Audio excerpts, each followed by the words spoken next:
ಕರ್ನಾಟಕದಲ್ಲಿ 29,600 ಗ್ರಾಮಗಳಿದೆ. ಈ 29,600 ಗ್ರಾಮಗಳಲ್ಲಿ 2.5 ಲಕ್ಷ ದೇವಸ್ಥಾನಗಳಿದೆ. ಮುಜರಾಯಿ ದೇವಸ್ಥಾನ ಬಿಟ್ಟು 2.5 ಲಕ್ಷ ದೇವಸ್ಥಾನಗಳಿದೆ ಕರ್ನಾಟಕದಲ್ಲಿ. ಅದರಲ್ಲಿ ಮುಜರಾಯಿ ದೇವಸ್ಥಾನ 34,563 ದೇವಸ್ಥಾನಗಳು ಮುಜರಾಯಿ ದೇವಸ್ಥಾನ ಇದೆ. ಯಾವ ಸರ್ಕಾರ ಬರುತ್ತೋ ಆ ಸರ್ಕಾರ ಆ ದೇವಸ್ಥಾನಗಳನ್ನು ತನ್ನ ತೆಕ್ಕೆಗೆ ತಗೊಂಡು ಆ A grade, B grade, C grade ಅನ್ನೋದ್ರ ಮುಖಾಂತರ ಸರ್ಕಾರ ವ್ಯವಸ್ಥೆಯನ್ನು ಮಾಡುತ್ತೆ. ನಾನು ಆ ವಿಷಯಕ್ಕೆ ಹೋಗೋದಿಲ್ಲ. ಆದರೆ ಈ 2.5 ಲಕ್ಷ ದೇವಸ್ಥಾನಗಳೇನಿದೆ, ಈ 2.5 ಲಕ್ಷ ದೇವಸ್ಥಾನಗಳನ್ನು ಕಟ್ಟಿರ್ತಕ್ಕಂಥದ್ದು ಯಾವುದೇ ಒಬ್ಬ ಸರ್ಕಾರದ ಅಲ್ಲ, ಯಾವುದೇ ಒಬ್ಬ ರಾಜಕಾರಣಿ ಅಲ್ಲ, ಸರ್ವೇ ಸಾಮಾನ್ಯ ಭಕ್ತರ ಹಣದಿಂದ ದೇವಸ್ಥಾನಗಳನ್ನ ಕಟ್ಟಿದ್ದಾರೆ. ಈ 2.5 ಲಕ್ಷ ದೇವಸ್ಥಾನಗಳು ನಿರ್ಮಾಣ ಆಗಿರ್ತಕ್ಕಂಥದ್ದು ಯಾವ ರಾಜಕೀಯ ವ್ಯಕ್ತಿ, ಯಾವುದೇ ಸರ್ಕಾರದಿಂದ ಅಲ್ಲ, ಸರ್ವೇ ಸಾಮಾನ್ಯರ ಭಕ್ತರ ಶ್ರದ್ಧಾಭಕ್ತಿ ಹಣದಿಂದ ಆ ದೇವಸ್ಥಾನ ಕಟ್ಟಿದ್ದಾರೆ. ಆದರೆ ಯಾವಾಗ ಲಾಭ ಬರುತ್ತೋ ಆ ಲಾಭ ಬಂದಂಥ ಸಂದರ್ಭದಲ್ಲಿ ಆ ದೇವಸ್ಥಾನಗಳನ್ನು ಸರ್ಕಾರ ತನ್ನ ಕಪಿಮುಷ್ಟಿಗೆ ತಗೊಳ್ತಕ್ಕಂಥ ಕೆಲಸವನ್ನು ಮಾಡುತ್ತಷ್ಟೇ. ಯಾವ ಸರ್ಕಾರವೂ ದೇವಸ್ಥಾನ ಕಟ್ಟಿಲ್ಲ. ಹೀಗೆ ಇಂಥ ದೇವಸ್ಥಾನಗಳು ಇವತ್ತು 2.5 ಲಕ್ಷ ದೇವಸ್ಥಾನಗಳು ಮತ್ತೊಮ್ಮೆ ಆ ದೇವಸ್ಥಾನಗಳು ತನ್ನ ಗತಕಾಲದ ಇತಿಹಾಸವನ್ನು ಕಾಣುವಂಗಾಗಬೇಕು. ದೇವಾಲಯ ಅಂತ ಕೇಳಿದರೆ ಅದೊಂದು ಶ್ರದ್ಧಾ ಕೇಂದ್ರ, ದೇವಸ್ಥಾನ ಅಂತ ಕೇಳಿದರೆ ಅದೊಂದು ಭಕ್ತಿ ಕೇಂದ್ರ, ದೇವಾಲಯ ಅದೊಂದು ಧಾರ್ಮಿಕ ಕೇಂದ್ರ, ದೇವಾಲಯ ಜ್ಞಾನ ಕೇಂದ್ರ, ದೇವಾಲಯ ಅನ್ನ ಕೇಂದ್ರ, ದೇವಾಲಯ ಸಂಸ್ಕಾರ ಕೇಂದ್ರ, ದೇವಾಲಯ ನಮ್ಮೆಲ್ಲರಿಗೂ ಒಂದು ಸಂಸ್ಕಾರವನ್ನು ನೀಡ್ತಕ್ಕಂಥ ಸುಸಂಸ್ಕೃತವಾಗಿರ್ತಕ್ಕಂಥ ಒಂದು ಕೇಂದ್ರ. ಮನಸ್ಸಿನ ದುಃಖವನ್ನು ದೂರ ಮಾಡಿ ಮನಸ್ಸಿಗೆ ಶಾಂತಿಯನ್ನು, ಮುದವನ್ನು, ಸಂತೋಷವನ್ನು ಕೊಡ್ತಕ್ಕಂಥ ಒಂದು ಆಧ್ಯಾತ್ಮಿಕ ಜಾಗ ಅಂತ ಇದ್ದರೆ ಅದು ದೇವಸ್ಥಾನ ಮಾತ್ರ. ಇನ್ಯಾವುದರಿಂದನೂ ಸಾಧ್ಯ ಇಲ್ಲ, ಇನ್ಯಾವುದರಿಂದನೂ ಸಾಧ್ಯ ಇಲ್ಲ. ಅಂಥ ದೇವಸ್ಥಾನಗಳು 5 ಪ್ರಕಾರದ ದೇವಸ್ಥಾನ ಇದೆ. ಮೊದಲಿನ ಸಾವಿರಾರು ವರ್ಷಗಳಿಂದ ನಮ್ಮ ದೇವಸ್ಥಾನಗಳು ನಿರ್ಮಾಣ ಆಗ್ತಾ ಇದ್ದು, ದೇವಸ್ಥಾನಗಳು ಮೊದಲು ನಿರ್ಮಾಣ ಆಗ್ತಾ ಇದ್ದು, ಆಮೇಲೆ ಗ್ರಾಮ ನಿರ್ಮಾಣ ಆಗ್ತಾ ಇತ್ತು. ಮೊದಲು ಗ್ರಾಮ ನಿರ್ಮಾಣ ಆಗ್ತಿರಲಿಲ್ಲ. ನಮ್ಮ ಇಂದಿನ ಪೂರ್ವಜರ ಪರಂಪರೆಯಲ್ಲಿ ದೇವಸ್ಥಾನ ಮೊದಲು ಕಟ್ತಾ ಇದ್ರು. ದೇವಸ್ಥಾನ ಮೊದಲಾಗೋದು, ಆ ದೇವಸ್ಥಾನಕ್ಕೆ ಜೀವನಕ್ಕೊಂದು ಬದುಕಬೇಕು ಅನ್ನೋ ಕಾರಣಕ್ಕೋಸ್ಕರ ಗ್ರಾಮ ನಿರ್ಮಾಣ ಆಗೋದು. ಇಂಥ ಗ್ರಾಮಗಳಿಗೆ ಆಲಯಾಶ್ರಿತ ಗ್ರಾಮಗಳು ಅಂತ ಕರೀತಾ ಇದ್ದು. ಈ ಆಲಯಾಶ್ರಿತ ಗ್ರಾಮಗಳು ಬರ್ತಾ ಬರ್ತಾ ಬರ್ತಾ ಗ್ರಾಮಗಳು ನಿರ್ಮಾಣ ಆದೋ, ಗ್ರಾಮಕ್ಕೊಂದು ದೇವಸ್ಥಾನ ಬೇಕು ಅಂತ 2ನೇದಾಗಿ ದೇವಸ್ಥಾನ ಕಟ್ಟಲಿಕ್ಕೆ ಶುರು ಮಾಡಿದರು. ಇನ್ನು 3ನೇದಾಗಿ ಉದ್ಭವ ದೇವಸ್ಥಾನಗಳು, 4ನೇದಾಗಿ ಒಂದು ಸಮಾಜದ ಒಂದು ಜಾತಿಯ ದೇವಸ್ಥಾನಗಳು, 5ನೇದಾಗಿ ಒಬ್ಬ ವ್ಯಕ್ತಿಗೆ ಭಗವಂತ ಶಕ್ತಿ ಕೊಟ್ಟ, ಒಬ್ಬ ವ್ಯಕ್ತಿಯೇ ಒಂದು ದೇವಸ್ಥಾನವನ್ನು ಕಟ್ಟಲಿಕ್ಕೆ ಶುರು ಮಾಡ್ದ. ಹೀಗೆ ಈ 5 ಪ್ರಕಾರದ ದೇವಸ್ಥಾನಗಳು ಸೇರಿಸಿದರೆ 2.5 ಲಕ್ಷ ನಾನು ಪದೇ ಪದೇ ಉಲ್ಲೇಖ ಮಾಡ್ತಾ ಇದ್ದೀನಿ. ಈ 2.5 ಲಕ್ಷ ದೇವಸ್ಥಾನಗಳು ಮಾತ್ರ ಅಲ್ಲ, ನಮ್ಮ ದೇಶದಲ್ಲಿ ಸಾವಿರಾರು ವರ್ಷಗಳಿಂದ ದೇವಸ್ಥಾನ ಅಂತ ಕೇಳಿದರೆ ಬರೀ ಅದೊಂದು ಧಾರ್ಮಿಕ ಪೂಜಾ ಪಾಠ ಇತ್ಯಾದಿಗೆ ಸೀಮಿತವಾಗಿರಲಿಲ್ಲ. ಒಂದು ದೇವಸ್ಥಾನ ಅಂತ ಕೇಳಿದರೆ ಅದೊಂದು ವಿದ್ಯಾ ಕೇಂದ್ರವಾಗಿತ್ತು. ಅಲ್ಲಿ ಮನುಷ್ಯನಿಗೆ ಬೇಕಾಗಿರ್ತಕ್ಕಂಥ ಶಿಕ್ಷಣವನ್ನು ಕೊಡ್ತಕ್ಕಂಥ ಜಾಗ ಯಾವುದು ಅಂತ ಕೇಳಿದರೆ ಅದು ದೇವಸ್ಥಾನವಾಗಿತ್ತು. ಆ ದೇವಸ್ಥಾನದ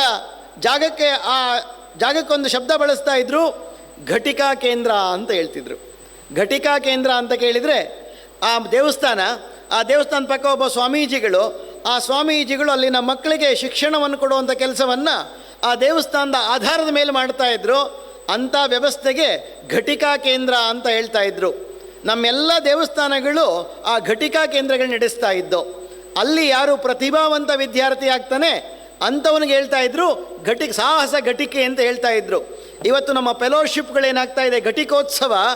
ಆ ಘಟಿಕೋತ್ಸವಗಳ ಅರ್ಥ ಈ ಘಟಿಕಾದಿಂದ ಬಂದಂಥದ್ದೇ ಆ ಘಟಿಕೋತ್ಸವ. ನಮ್ಮ ಹಳೆದನ್ನು ಯಾವುದನ್ನು ಬಿಟ್ಟಿಲ್ಲ. ಅದೇ ಪರಂಪರೆ ಇವತ್ತು ಬೇರೆಯ ಹೆಸರಿನಲ್ಲಿ ಮುಂದುವರೆದಿದೆ. ಹೀಗೆ ಆ ರೀತಿ 4ನೇ ಶತಮಾನದಲ್ಲಿ ನಮ್ಮ ಕರ್ನಾಟಕದಲ್ಲಿ ಆರಂಭ ಆದಂಥ ಮೊದಲ ವಿಶ್ವವಿದ್ಯಾಲಯ ಅಂತ ಕೇಳಿದರೆ ಶಿವಮೊಗ್ಗ ಜಿಲ್ಲೆಯ ಶಿಕಾರಿಪುರದ ತಾಳಗುಂದ ಅಂತ ಒಂದು ಗ್ರಾಮ ಇದೆ. ಮಯೂರವರ್ಮನ ಜನ್ಮಸ್ಥಾನದ ಪಕ್ಕ ಇರತಕ್ಕಂಥ ಒಂದು ಗ್ರಾಮ ಅದು. ಅಂದಿನ ಹೆಸರು ಸ್ಥಾನಕುಂದೂರು ಅಂತ. ಅಲ್ಲಿ ಒಂದು ದೇವಸ್ಥಾನ ಇದೆ. ಇವಾಗ ನಮ್ಮ ಕರ್ನಾಟಕದಲ್ಲಿರ್ತಕ್ಕಂಥ ಕ್ರಿಸ್ತ ಶಕದ ಮೊದಲನೇ ದೇವಸ್ಥಾನ ಅಂತ ಕೇಳಿದರೆ ಅಲ್ಲಿನ ಪ್ರಣವೇಶ್ವರ ದೇವಸ್ಥಾನ. ಅದು ನಮ್ಮ ಕರ್ನಾಟಕದ ಮೊದಲ ದೇವಸ್ಥಾನ. ಕ್ರಿಸ್ತ ಶಕ 350ರಲ್ಲಿ ಕಟ್ಟಿರ್ತಕ್ಕಂಥ ದೇವಸ್ಥಾನ. ಇವತ್ತಿಗೂ ಅದರ ಅವಶೇಷ, ಇವತ್ತಿಗೂ ಆ ಜಾಗದಲ್ಲಿ ಆ ದೇವಸ್ಥಾನ ಇದೆ. ಇಂಥ ಒಂದು ದೇವಸ್ಥಾನದಲ್ಲಿ ಮಯೂರವರ್ಮನ ಕಾಲದಲ್ಲಿ ಕ್ರಿಸ್ತ ಶಕ 450ನೇ ಇಸ್ವಿಯಲ್ಲಿ ನರ್ಮದಾ ನದಿಯಿಂದ 4,000 ಜನ ಋತ್ವಿಕರನ್ನ ಕರ್ಕೊಂಡು ಬಂದು ಅಲ್ಲಿ 3,000 ಜನ ವಿದ್ಯಾರ್ಥಿಗಳಿಗೆ ಶಿಕ್ಷಣ ಕೊಡುವಂಥ ಒಂದು ಘಟಿಕಾ ಕೇಂದ್ರ ಕ್ರಿಸ್ತಶಕ ನಾಲ್ಕೂವರೆ ಶತಮಾನದಲ್ಲಿ ಮಯೂರವರ್ಮನ ಕಾಲದಲ್ಲಿತ್ತು. ಚಿಕ್ಕಮಗಳೂರು ಜಿಲ್ಲೆಯ ಮೂಡಿಗೆರೆಯ ತಾಲ್ಲೂಕಿನ ಅಗಡಿ ಅನ್ನೋ ಒಂದು ಗ್ರಾಮದಲ್ಲಿ ಸುದತ್ತಾಚಾರ್ಯ ಅಂತಕ್ಕಂಥವರು ಅಲ್ಲಿರ್ತಕ್ಕಂಥ ಮುಕ್ಕಣ್ಣೇಶ್ವರನ ದೇವಸ್ಥಾನದಲ್ಲಿ ಒಂದು ಗುರುಕುಲವನ್ನು ನಡೆಸ್ತಾ ಇದ್ದರು. ಆ ಘಟಿಕಾ ಕೇಂದ್ರದ ಮುಖಾಂತರವೇ ಸಳ ಅಂತಕ್ಕಂಥ ಒಬ್ಬ ವ್ಯಕ್ತಿ ಹುಲಿಯನ್ನು ಕೊಂದು ಪರಿಣಾಮ ಹೊಯ್ಸಳ ಸಾಮ್ರಾಜ್ಯ ನಿರ್ಮಾಣ ಕಾರಣ ಆಗಿದ್ದು ಆ ಸಳನಿಂದ ಅದು ಒಂದು ಘಟಿಕಾ ಕೇಂದ್ರ. ಹೀಗೆ ಒಂದು ದೇವಸ್ಥಾನದ ಪಕ್ಕ ಒಂದು ವಿಶ್ವವಿದ್ಯಾಲಯ ಇತ್ತು. ಇನ್ನು 3ನೇ ವಿಶ್ವವಿದ್ಯಾಲಯ ನಮ್ಮ ಕರ್ನಾಟಕದ್ದು 8, 9, 10ನೇ ಶತಮಾನದಲ್ಲಿ ಕರ್ನಾಟಕವನ್ನು ಆಳಿದಂಥ ಅತ್ಯಂತ ಬಲಿಷ್ಠವಾಗಿರ್ತಕ್ಕಂಥ ರಾಜ ಇಮ್ಮಡಿ ಪುಲಿಕೇಶಿ ಬಾದಾಮಿಯ ರಾಜ್ಯವನ್ನು ಮಾಡಿಕೊಂಡು ಕರ್ನಾಟಕವನ್ನು ಮಾತ್ರ ಅಲ್ಲದೆ ನರ್ಮದಾ ನದಿಯ ದಂಡೆಯವರೆಗೆ ಹೋಗಿ ಹರ್ಷವರ್ಧನನಿಗೆ ತನ್ನ ಗೆಲುವಿನ ಅಂದರೆ ತನ್ನ ಶಕ್ತಿ ಸಾಮರ್ಥ್ಯವನ್ನು ತೋರಿಸ್ಕೊಟ್ಟಂಥ ಒಬ್ಬ ರಾಜ. ಆ ಇಮ್ಮಡಿ ಪುಲಿಕೇಶಿಯ ಕಾಲಘಟ್ಟದಲ್ಲಿ ಬಿಜಾಪುರ ಜಿಲ್ಲೆಯ ಇಂಡಿಯ ಸಾಲೋಟ್ಗಿ ಅಂತ ಅಂದಿನ ಹೆಸರು ಸಾಲ್ ಪಾವಟಗಿ ಅಂತ ಅಂದಿನ ಹೆಸರು. ಇವತ್ತದು ಸಾಲೋಟ್ಗಿ ಅಂತ ಗ್ರಾಮವಾಗಿದೆ. ಆ ಸಾಲೋಟ್ಗಿಯ ಗ್ರಾಮದಲ್ಲಿ ನಾನು ಹೇಳಿದರೆ ತುಂಬ ಜನರಿಗೆ ಇವತ್ತು ಆಶ್ಚರ್ಯ ಅನ್ನಿಸ್ಬೋದು, ಈಗೂ ಸಾಧ್ಯನಾ ಅಂತ. ಇವತ್ತು ನಮ್ಮ ಮಕ್ಕಳು ವಿದ್ಯಾಭ್ಯಾಸಕ್ಕೋಸ್ಕರ ವಿದೇಶಕ್ಕೆ ಹೋಗಿ ವಿದ್ಯೆಯನ್ನು ಪಡೆದು ವಾಪಸ್ ಬರ್ತಕ್ಕಂಥದ್ದು ಹೈಯರ್ ಸ್ಟಡೀಸ್, ವಿದೇಶದಲ್ಲಿ ಹೋದರೆ ಪ್ರತಿಭಾವಂತ ಅನ್ನುವ ಒಂದು ಹೆಸರು ಬಂದುಬಿಟ್ಟಿದೆ ಇವತ್ತು, ದುರಂತ. ಆದರೆ ಜಗತ್ತಿನ 27 ದೇಶಗಳಿಂದ ಕರ್ನಾಟಕದ ಬಿಜಾಪುರದ ಇಂಡಿಯ ಸಾಲೋಟ್ಗಿಗೆ ಬರ್ತಾಯಿದ್ರು, ಇಲ್ಲಿ ವಿದ್ಯೆಯನ್ನು ಕಲಿತು ವಾಪಸ್ ಹೋಗ್ತಾಯಿದ್ರು. ಅಂಥ ವಿಶ್ವವಿದ್ಯಾಲಯ ನಮ್ಮ ಕರ್ನಾಟಕದಲ್ಲಿತ್ತು. ಆ ವಿಶ್ವವಿದ್ಯಾಲಯ ಇದ್ದಿದ್ದಲ್ಲಿ ನಮ್ಮದೇ ಶಿವಲಿಂಗೇಶ್ವರ ಸ್ವಾಮಿ ದೇವಸ್ಥಾನ ಇದೆ ಸಾಲೋಟ್ಗಿಯಲ್ಲಿ. ಆ ಶಿವಲಿಂಗೇಶ್ವರ ಸ್ವಾಮಿಯ ದೇವಸ್ಥಾನದ ಹಿಂಭಾಗದಲ್ಲಿ ಕಲ್ಯಾಣಿ ಇದೆ, ಅದ್ರ ಮುಂಭಾಗದಲ್ಲಿ ಶಾಸನ ಇದೆ. ಆ ಶಾಸನದ ಮೇಲೆ ಈಗ ಹೋದರೂ ಯಾರು ಬೇಕಾದರೂ ಹೋಗಿ ನೋಡಬಹುದು. ಅಲ್ಲಿ ಆ ಶಿಲಾಶಾಸನದಲ್ಲಿ ಕೆತ್ತಿದ್ದಾರೆ ಜಗತ್ತಿನ 27 ದೇಶಗಳಿಂದ ಇಲ್ಲಿಗೆ ಬರ್ತಾಯಿದ್ರು ಅಂತ. ಇನ್ನು 4ನೇ ವಿಶ್ವವಿದ್ಯಾಲಯ ಕಲಬುರಗಿ ಜಿಲ್ಲೆಯ ಚಿತ್ತಾಪುರ ತಾಲ್ಲೂಕಿನ ನಾಗಾವಿ ವಿಶ್ವವಿದ್ಯಾಲಯ. ರಾಷ್ಟ್ರಕೂಟರ ರಾಜಧಾನಿಯಾಗಿರ್ತಕ್ಕಂಥ ಮಾನ್ಯಕೇಡದಿಂದ 12 ಕಿಲೋಮೀಟರ್ ದೂರದಲ್ಲಿರ್ತಕ್ಕಂಥ ಚಿತ್ತಾಪುರ ಅಂತಕ್ಕಂಥ ಗ್ರಾಮದಲ್ಲಿ ನಾಗಾವಿ ಎಲ್ಲಮ್ಮನ ದೇವಸ್ಥಾನ ಇದೆ. ರಾಷ್ಟ್ರಕೂಟರ ಕುಲದೇವತೆ. ಆ ಕುಲದೇವತೆಯನ್ನು ಆಧಾರ ಮಾಡಿಕೊಂಡು ಇವತ್ತಿಗೂ ಆ ಗ್ರಾಮದಲ್ಲಿ ಇರತಕ್ಕಂಥ ಒಂದು ಸಣ್ಣ ಕೊಳದಿಂದ 380 ಎಕರೆಗೆ ನೀರಾವರಿ ಆಗುತ್ತೆ. ಆ ದೇವಿಯ ಮುಂಭಾಗದಲ್ಲಿ ಬರ್ತಕ್ಕಂಥ ಜಲ 380 ಎಕರೆಗೆ ನೀರಾವರಿ ಕೊಡುತ್ತೆ. ಅನ್ನವನ್ನು ಆ ದೇವಿ ಕೊಡ್ತಾಳೆ. ಅದರ ಜೊತೆಯಲ್ಲಿ ಅದರ ಹಿಂಭಾಗದಲ್ಲಿ ಒಂದು ದೇವಸ್ಥಾನ ಇದೆ, ಬ್ರಹ್ಮ ವಿಷ್ಣು ಮಹೇಶ್ವರರ ದೇವಸ್ಥಾನ ಇದೆ. ಅದರ ಪಕ್ಕದಲ್ಲಿ ಆಂಜನೇಯನ ದೇವಸ್ಥಾನ ಇದೆ, ಸಂಜೀವಿನಿ ಆಂಜನೇಯ ಅಂತ ಹೇಳ್ತಾರೆ. ಅದರ ಮುಂಭಾಗದಲ್ಲಿ 64 ಕಂಬಗಳಿದೆ. ನಮ್ಮ ಪ್ರಾಚೀನ ವಿದ್ಯೆಗಳೇನಿತ್ತು 64 ವಿದ್ಯೆಗಳು, 64 ವಿದ್ಯೆಗಳನ್ನು ಕೆತ್ತಿರ್ತಕ್ಕಂಥ ಕಂಬಗಳಲ್ಲಿದೆ. ಹೀಗೆ ನಮ್ಮ ಕರ್ನಾಟಕ ನಾನು ದೇಶದ ಬಗ್ಗೆ ಮಾತಾಡಲಿಲ್ಲ. ಕರ್ನಾಟಕದಲ್ಲಿ ಪ್ರತಿಯೊಂದು ದೇವಸ್ಥಾನದ ಮುಂಭಾಗ, ದೇವಸ್ಥಾನದ ಹಿಂಭಾಗದಲ್ಲಿ ಒಂದೊಂದು ಘಟಿಕಾ ಕೇಂದ್ರಗಳ ಆರಂಭವಾಗಿದ್ದು 4ನೇ ಶತಮಾನದಿಂದ ವಿಜಯನಗರ ಸಾಮ್ರಾಜ್ಯ ಕಟ್ಟಕಡೆಯ ಮೈಸೂರು ಸಾಮ್ರಾಜ್ಯದವರೆಗೆ ಒಂದು ದೇವಾಲಯ ಕೇಂದ್ರ ಮಾಡಿಕೊಂಡು ಶಿಕ್ಷಣವನ್ನು ಕೊಡ್ತಕ್ಕಂಥ ಆ ಅನ್ನದಾಸೋಹವನ್ನು ಕೊಡ್ತಕ್ಕಂಥ ವ್ಯವಸ್ಥೆ ಇದ್ದಿದ್ದು ಕರ್ನಾಟಕದಲ್ಲಿ. 1497ನೇ ಇಸ್ವಿಯಲ್ಲಿ ಬ್ರಿಟಿಷ್ನವ್ರು ನಮ್ಮ ದೇಶಕ್ಕೆ ಕಾಲಿಟ್ಟರು. ನಾವು ಹೇಳ್ತೀವಿ ಇವತ್ತು ನಮ್ಮ ದೇಶಕ್ಕೆ ಶಿಕ್ಷಣ ಕೊಟ್ಟಿದ್ದು ಬ್ರಿಟಿಷ್ನವರು ಅಂತ. ಇವತ್ತು ಅದೇ ಕುರುಡು ಇತಿಹಾಸವನ್ನು ನಾವು ಓದ್ತಾ ಇದ್ದೀವಿ. ನಮ್ಮ ಮನಸ್ಸನ್ನು ಬದಲಾಯಿಸ್ಕೊಳ್ಬೇಕು, ಸರಿಯಾಗಿರ್ತಕ್ಕಂಥ ದೃಷ್ಟಿಯನ್ನು ಬೆಳೆಸ್ಕೊಳ್ಬೇಕು. ಜಗತ್ತಿಗೆ ವಿಜ್ಞಾನವನ್ನು ಕೊಟ್ಟಿದ್ದು, ಜಗತ್ತಿಗೆ ಅಕ್ಷರವನ್ನು ಕೊಟ್ಟಿದ್ದು, ವಿಶ್ವವಿದ್ಯಾಲಯ ಕೊಟ್ಟಿದ್ದು ಕರ್ನಾಟಕದವರು. ನಲಂದ ವಿಶ್ವವಿದ್ಯಾಲಯ ಆರಂಭ ಆದಂಥ ಸಂದರ್ಭದಲ್ಲಿ ತಾಳಗುಂದ ವಿಶ್ವವಿದ್ಯಾಲಯ ಇತ್ತು. ಹೀಗೆ ನಮ್ಮ ದೇವಸ್ಥಾನಗಳು ವಿದ್ಯಾಕೇಂದ್ರಗಳಾಗಿದ್ದು, ನಮ್ಮ ದೇವಸ್ಥಾನಗಳು ಅನ್ನಛತ್ರಗಳಾಗಿದ್ದು. ಇವತ್ತಿಡೀ ದೇಶದಲ್ಲಿ ಎಲ್ಲೂ ನೋಡಲಿಕ್ಕಾಗದೇ ಇರತಕ್ಕಂಥ ಒಂದು ಅನ್ನದ ದಾಸೋಹದ ವ್ಯವಸ್ಥೆ ಕರ್ನಾಟಕದಲ್ಲಿ ನಾವು ಕಾಣಲಿಕ್ಕೆ ಸಾಧ್ಯ ಆಗುತ್ತೆ. ಯಾವುದೇ ದೇವಸ್ಥಾನ, ಯಾವುದೇ ಮಠ, ಯಾವುದೇ ಮಂದಿರಕ್ಕೆ ಹೋಗಲಿ ಇವತ್ತು ನೂರಾರು ಸಾವಿರಾರು ಸಂಖ್ಯೆಯ ಪ್ರಮಾಣದಲ್ಲಿ ಅನ್ನವನ್ನು ದಾಸೋಹ ಮಾಡ್ತಕ್ಕಂಥ ಒಂದು ಪರಂಪರೆ ಈ ಮಠಗಳಿಂದ, ಈ ದೇವಸ್ಥಾನಗಳಿಂದ ಆರಂಭವಾಯಿತು. ಹೀಗೆ ದೇವಸ್ಥಾನ ಒಂದು ಅನ್ನವನ್ನು ನೀಡ್ತಕ್ಕಂಥ ದಾಸೋಹ ಪರಂಪರೆಗೆ ಹೆಸರಾಗಿರ್ತಕ್ಕಂಥದ್ದು ದೇವಸ್ಥಾನಗಳು. ಇನ್ನು 3ನೇದಾಗಿ ನಮ್ಮೆಲ್ಲ ದೇವಸ್ಥಾನಗಳು ನ್ಯಾಯ ಕೇಂದ್ರಗಳಾಗಿದ್ದು.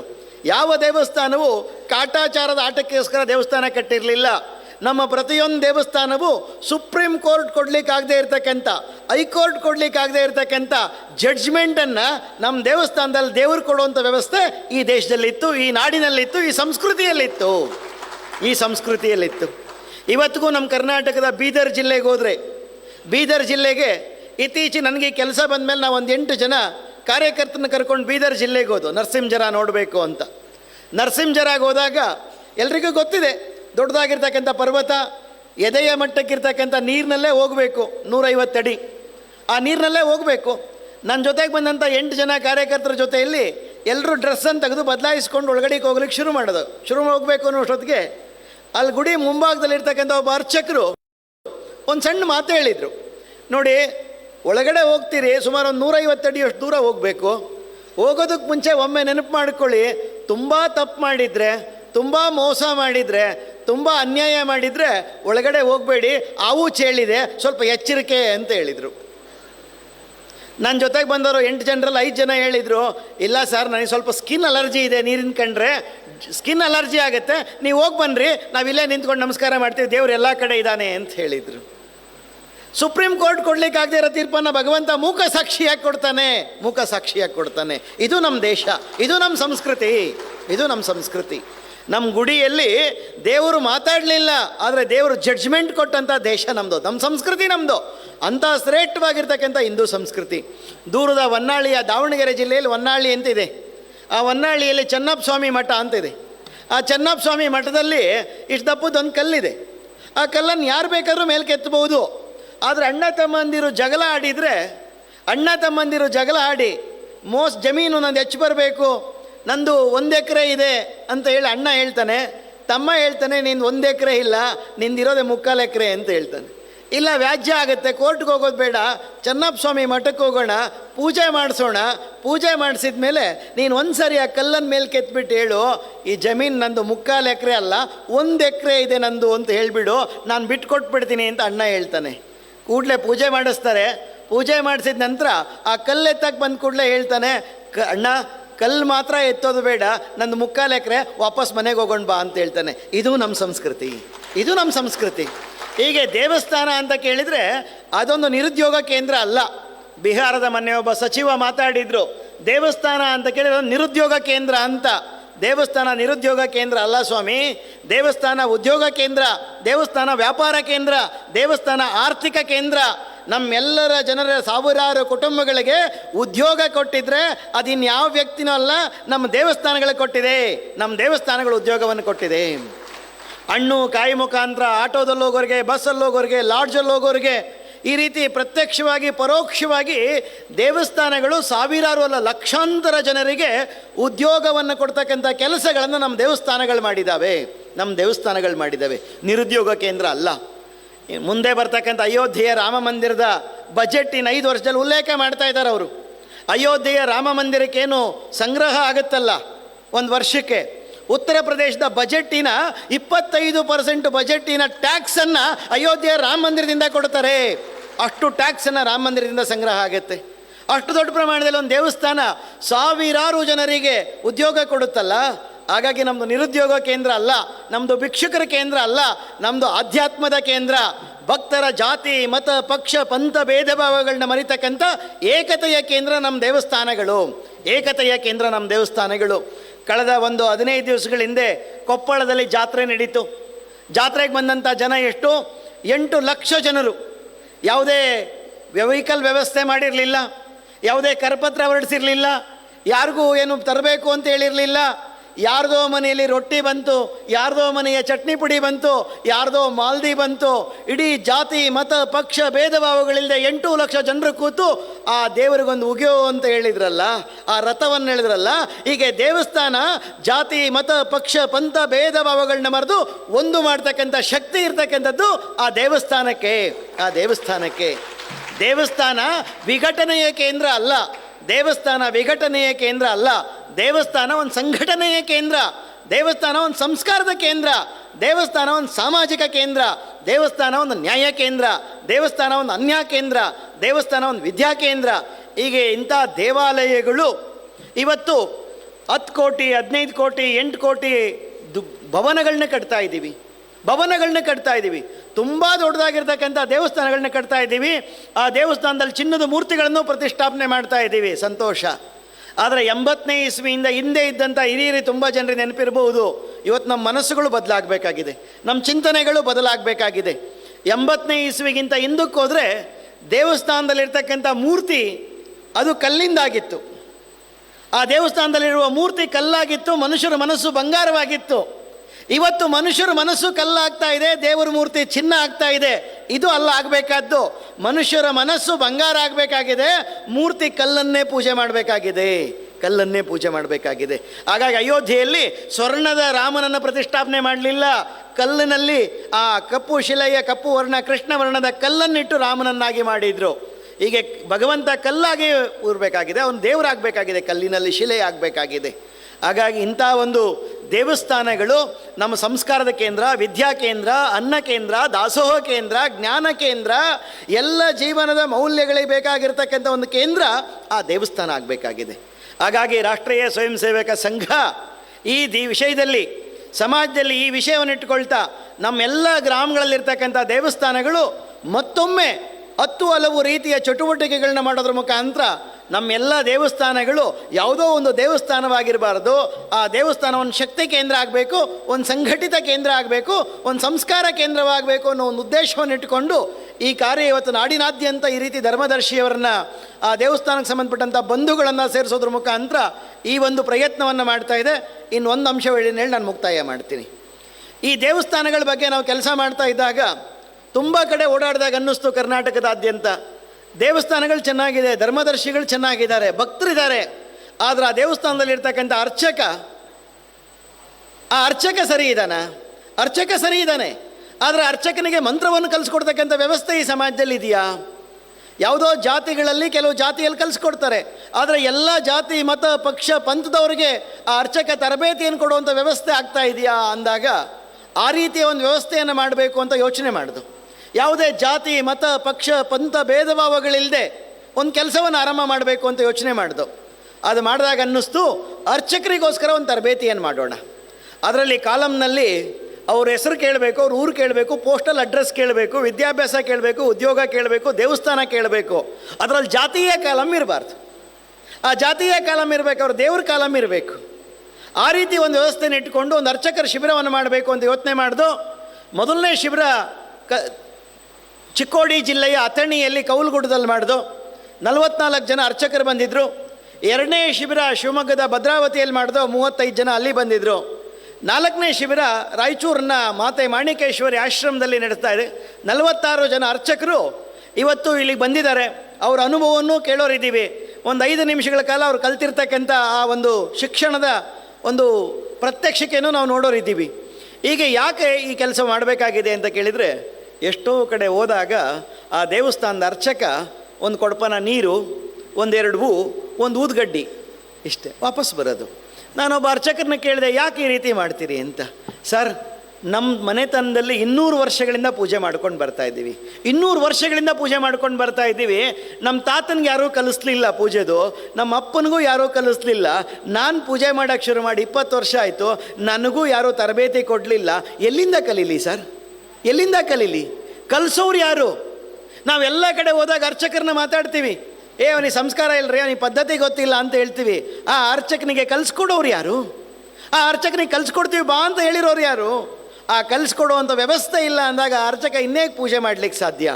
ಹಾಗಾಗಿ ಅಂಥ ಅರ್ಚಕರಿಗೆ 13 ದಿನಗಳ ಕಾಲ ಊಟ, ವಸತಿ, ಬಟ್ಟೆ, ಪುಸ್ತಕ, ಪೂಜಾ ಸಾಮಗ್ರಿಗಳು ಎಲ್ಲವನ್ನೂ ಕೊಡೋದ್ರ ಮುಖಾಂತರ ನಾವು ಅವರಿಗೆ ಯಾವುದೇ ವಿಷಯ ಇಲ್ಲದೆ ಅವ್ರಿಗೊಂದು ಸರ್ಟಿಫಿಕೇಟ್ ಕೊಟ್ಟು ಅವರಿಗೆ ತರಬೇತಿಯನ್ನು ಕೊಟ್ಟು ಅವರವರ ದೇವಸ್ಥಾನಗಳಲ್ಲಿ ಹೋಗಿ ಈಗೇನಾಗಲಿಂದ ಹೇಳಿದೆ ಇಂಥ ವಿಷಯಗಳಿಗೆ ಅನುಗುಣವಾಗಿ ಇಡೀ ಸಮಾಜ ನಂದು, ದೇಶ ನಂದು, ಧರ್ಮ ನಂದು, ಸಂಸ್ಕೃತಿ ನಂದು, ಪರಂಪರೆ ನಂದು, ನಾನು ಈ ನಾಡಿಗೋಸ್ಕರ ಏನಾದರೂ ಮಾಡಬೇಕು ಅಂತಕ್ಕಂಥ ಕೃತಜ್ಞತಾ ಮನೋಭಾವದಿಂದ ಕಾರ್ಯ ಮಾಡಬೇಕು ಅನ್ನುವ ಸದುದ್ದೇಶದಿಂದ ಈ ಒಂದು ಕೆಲಸವನ್ನು ಆರಂಭ ಮಾಡಿದ್ದೀವಿ.